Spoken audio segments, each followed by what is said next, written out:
Hey guys! இன்னைக்கு வீடியோல வந்து நம்ம சோலோ லெவலிங்ல சீசன் 1 எபிசோட் 10 பார்க்க போறோம். வாங்க இப்போ கதைக்குள்ள போலாம். லாஸ்ட் எபிசோட்ல பார்த்தீங்க அப்டின்னா, அந்த பி ரேங்க் லெவல்ல இருக்கிற ஹண்டர் வந்து ஒரு கெட்டவனா வந்திருப்பான். இவங்க எல்லாரையும் கொல்ல பார்த்திருப்பான். அவன் கூட சன் ஃபைட் பண்ணி அவன கடைசியில கொன்றுவான். அங்கருந்து அந்த கதை வந்து ஆரம்பிக்குது. இங்க பார்த்தீங்க அப்டின்னா, பார்க்ல வந்து சங்கும், ஜோயும் இருக்காங்க. லேட் நைட் ஆயிடுச்சு. அவங்க வீட்டுக்கு நடந்து போயிட்டு இருக்காங்க. அவன் வந்து ஜோயி சொல்றா, "இவ்வளோ நாள் ஆச்சு. நான் இன்னும் சேஞ்ச் ஆகவே இல்ல" அப்டின்னு. அதுக்கு சங் சொல்றான், ஒருத்தர எக்ஸ்பீரியன்ஸ் வந்து ஒரு மாரி மாத்திரும்." அதுக்கு ஜோயி சொல்றா, "கரெக்ட்டு தான். ஆனா எனக்கு ஹண்டரா இருக்கிறதுக்கு கெப்பாசிட்டி இல்ல அப்டின்னு நெனைக்கிறேன். நான் என்னதான் பழசெல்லாம் மறந்துட்டு இருந்தாலும் என்னால நார்மலா ஃபங்ஷன் பண்ணவே முடியல. நான் வந்து ஏ ரேங்க்லயோ இல்ல பி ரேங்க் ரைட்லயோ தான் பார்ட்டிசிபேட் பண்ணணும். ஆனா நான் வேணும்னே நான் டி ரேங்க்கும், இ ரேங்க்கும் நான் போறேன். ஆனா அதுலயும் ஒரு நல்ல விஷயம் நடந்திருக்கு. அங்க தான் நான் அவன மீட் பண்ணேன். அவனுக்கு எத்தன தடவ அடிபட்டாலும் நான் தான் அவன ஹீல் பண்ணியிருக்கேன்." சங் வந்து ஜோயிட்ட மொத போன ரெய்ட்ல இருந்து ஒரு கிறிஸ்டல் குடுத்திருப்பான். ஜோயி அவன்ட்ட திருப்பி குடுத்துடுறா. அவன் சொல்றான், "நான் வந்து ரிட்டயர் ஆக போறேன். நான் வந்து என்னோட அப்பா, அம்மா வீட்டுக்கு போறேன். நீ அந்த சைடு வந்த அப்டின்னா சொல்லு. நம்ம ஊர் சுத்தி பார்க்க." சங் சொல்றான், "நான் அந்த சைடு வந்து அவனுக்கு கண்டிப்பா சொல்றேன். போயிட்டு வா ஜோயி" அப்டின்னு. ஜோயி அங்கருந்து கிளம்பிடுறா. அப்பதான் சங் வந்து நெனச்சு பார்க்குறான்.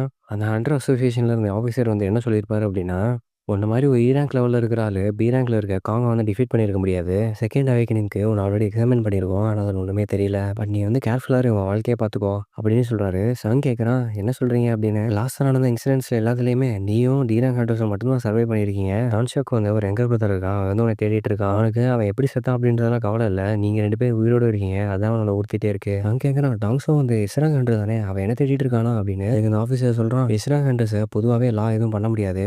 ஏன்னா ஸ்டேட்டே அவங்கள நம்பி தான் இருக்கு. உண்மைய சொல்லப்போனா பீஸ்ட் எல்லாம் யார பார்த்து பயப்படுமோ, அவன் வந்து உன்ன தேடிட்டு இருக்கான்." அப்படின்னு சொல்லிட்டு அந்த இடத்துல இருந்து அவர் கிளம்பிடுறாரு. என்னையும் என்னோட ஃபேமிலியும் நான் தான் புரொடெக்ட் பண்ணணும். சங் நினைக்கிறான், இப்போ நான் டெவலப் பண்றதுக்கு இன்னொரு ஒரு ஸ்ட்ராங்கான ரீசன் கிடைச்சிருக்கு. இங்க வந்து பார்த்தோம் அப்படின்னா, ஜினுவும் சங்கும் அவங்களோட ரெய்டெல்லாம் அட்டெண்ட் பண்ணிட்டு இருக்காங்க. ஜினு வந்து அவன் சொன்ன மாதிரி ரெய்டுக்கு வந்து ஆள்லாம் சேர்த்துட்டான். ஆனா அவங்களுக்கு டீம்மேட்டா யாரெல்லாம் இருக்கா அப்படின்னு பார்த்தோம்னா, அடிபட்டவங்களும் குடிகார ஹண்டர்ஸும் தான். நம்ம பர்பஸ்க்கு இந்த ஆளுங்கலாம் கரெக்ட்டா இருப்பாங்கல்ல. நம்ம பிளான் பண்ண மாரி அவங்கலாம் ரெய்டெல்லாம் அட்டெண்ட் பண்ண வேணாம். ஆனா நமக்கு தேவை வந்து 8 பேர் தானே. அது ஃபில் ஆயிடுச்சு. அது வரைக்கும் சந்தோஷம் தான். சங் வந்து ஒருத்திய பார்த்து கேட்குறான், "என்னடா ஸ்கூல் குழந்தையெல்லாம் கூப்பிட்டுருக்க?" அப்படின்னு. "ஏஜ்லாம் ஒண்ணும் பிரச்சனை இல்ல. அவன் வந்து ஹண்டர்ஸா இருந்தா போதும் அப்படிதானே?" அப்படின்னு அவன் கேட்குறான். அவங்க பேசுறத வந்து அந்த குட்டி பொண்ணு வந்து பார்த்துட்டா.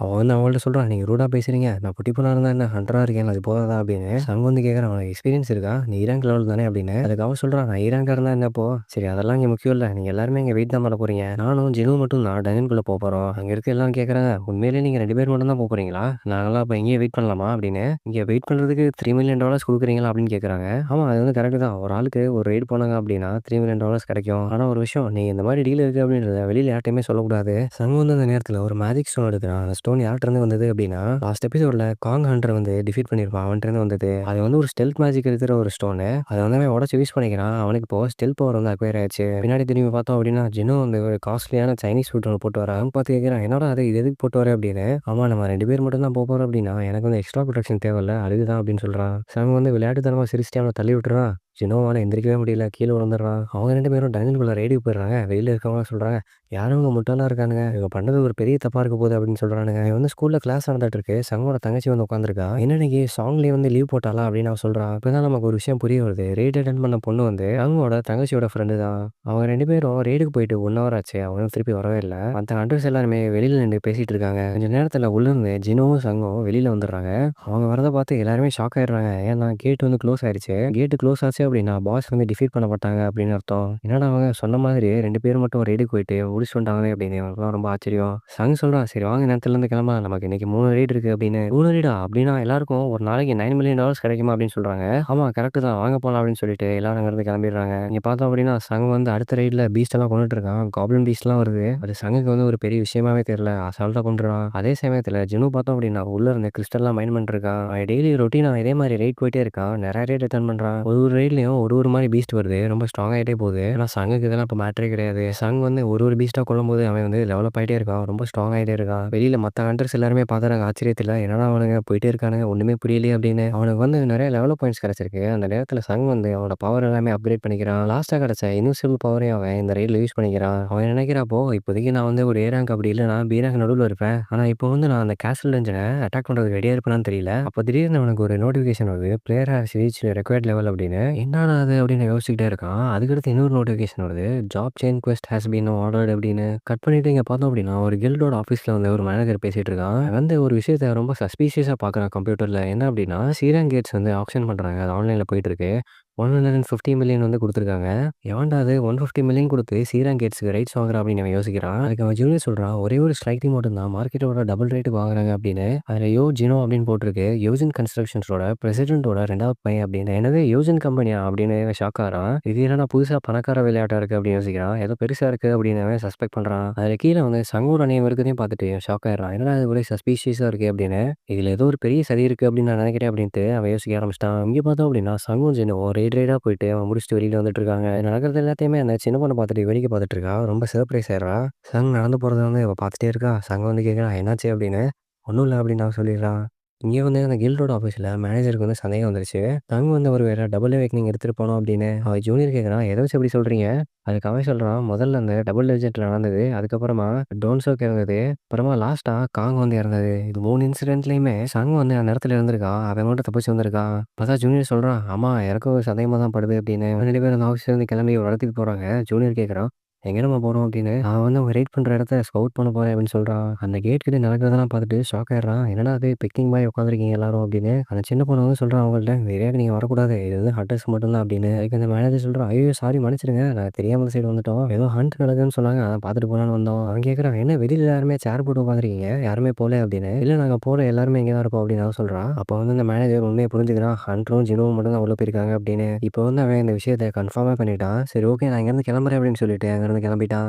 அவன் கிளம்புன கொஞ்ச நேரத்திலேயே சங் வந்து உள்ளேருந்து வெளியில வந்துடுறான். ஆனா, இங்க நடக்கிற எல்லாத்தையும் அந்த மேனேஜர் வந்து ஒரு ஓரமா நின்னு ஒட்டி பார்த்துட்டே தான் இருக்கான். இங்க பார்த்தோம் அப்படின்னா, ஹண்டர் அசோசியேஷன்ல அந்த ஆஃபீஸருக்கு வந்து நைட் மேர்லாம் வருது. முன்னாடி ஒரு ஐலாண்ட் சொல்லியிருப்பான். அந்த ஐலாண்ட்ல நடந்த சம்பவம் வந்து அவன் கண்ணுக்குள்ள வந்து போகுது. அவன் தூக்கத்துலேருந்து எந்திரிச்சு, என்னடா இது டெய்லி இதே கனவே வருது அப்படின்னு சொல்லிட்டு ஃபீல் பண்றான். அவன் கையில வந்து ஒரு ஃபைல் எடுக்குறான். ஒரு ஆப்பரேஷன் வந்து பிளான் பண்ணி வச்சிருக்கான். ரொம்ப டாப் சீக்ரெட்டான மிஷன் அது. ஏதோ பெருசா ஒண்ணு பிளான் பண்ணிட்டு இருக்கான். சங் வந்து ரெய்ட் முடிச்சுட்டு அவன் வீட்டுக்கு நடந்து போயிட்டு இருக்க அந்த நேரத்துல, அந்த மேனேஜர் வந்து அவன இன்டரப்ட் பண்ணிட்டு, சாரி என்னை மன்னிச்சிடு.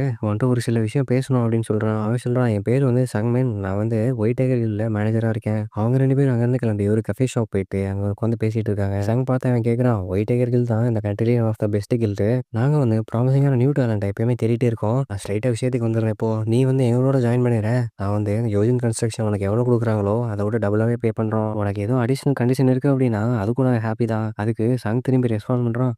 ஒயிட் டைகர் ஹில்டோட ஹெச்கியூ வந்து எவ்வளோ வேல்யூ இருக்கும்? அந்த மேனேஜர் ரெஸ்பாண்ட் பண்றான். என்ன ஒரு குத்துமதிப்பா ஒரு 50 பில்லியன் இருக்கும் அப்படின்னு. நான் கேட்குறான், அப்ப நீங்க எனக்கு அவ்வளோ ஆஃபர் பண்ண போறீங்களா? அந்த மேனேஜர் சொல்றான், என்ன சொல்ற? எனக்கு ஒண்ணுமே புரியலையே அப்படின்னு. என்னது 30 பில்லியனா? அப்படின்னு ஷாக் ஆயிடுறான். தங் சொல்றான், ஆமா யோஜின் கன்ஸ்ட்ரக்ஷன் வந்து எனக்கு அவ்வளோதான் குடுக்குறதா ஆஃபர் பண்ணியிருக்காங்க. நீ வந்து எனக்கு டபுளா தரேன்னு வேற சொன்ன. உனக்கு ஓகேவா அப்படின்னு கேட்குறான். நீ நம்பல அப்படின்னா என்ட்ட டாக்குமெண்ட் இருக்கு பார்க்குறியா அப்படின்ட்டு அவன் ஃபோன்ல இருந்து டாக்குமெண்ட் எடுத்து காட்டுறான்.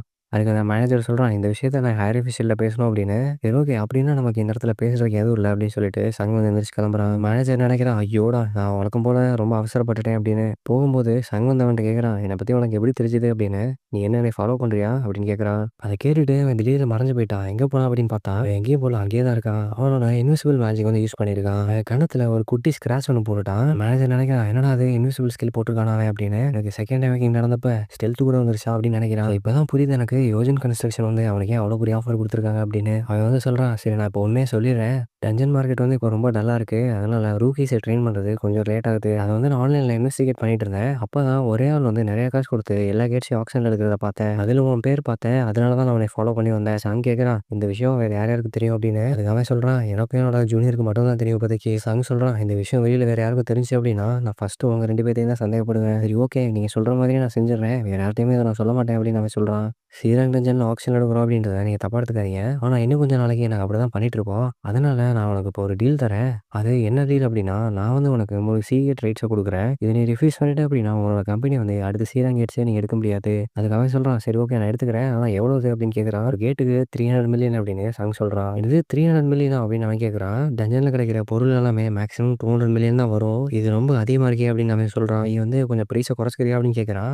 சங் வந்து உடனே ஓகே அப்படின்னு சொல்லிட்டான். அவங்க 2 பேரும் அங்க டீல் முடிச்சுட்டு கிளம்பிடுறாங்க. போறப்போ சங் வந்து சொல்றான், நீ உன்னோட கண்ண மூடிட்டு உன் வாய தொற. உன்னை நான் ஹர்ட் பண்ண மாட்டேன் அப்படின்னு சொல்லிட்டு பாக்கெட்ல இருந்து ஒரு மேஜிக் போஷன் எடுத்து அவன் வாயில ஊத்துறான். அவனுக்கு கன்னத்துல பட்டிருந்த அடி வந்து உடனே சரியாயிருச்சு. நீ எனக்கு டீல் குடுக்குற அப்படின்னா நீ என்ன நம்புறது தானே அப்படின்னு அந்த மேனேஜர் கேட்குறான். அது வந்து நீ இந்த விஷயத்த வெளியில சொல்லாத வரைக்கும் தான் அப்படின்னு சங் சொல்றான். சங் வந்து அங்கிருந்து வீட்டுக்கு வந்துடுறான். அப்ப பாத்தீங்க அப்படின்னா அந்த மேனேஜர் வந்து சங்குக்கு ஃபண்டெல்லாம் ட்ரான்ஸ்ஃபர் பண்ணிட்டான். அவன் ஆன்லைன்ல பார்த்தப்ப தான் தெரிஞ்சது மொத்த வேல்யூவே 70 மில்லியனுக்கு தான் போயிருக்கு. இவன் மட்டும் நான் 300 மில்லியனுக்கு அதை வாங்கிட்டு வந்திருக்கான். அப்பதான் புரிஞ்சுக்கிறான் சங் வந்து இவனை ஸ்கேம் பண்ணிட்டான் அப்படின்னு.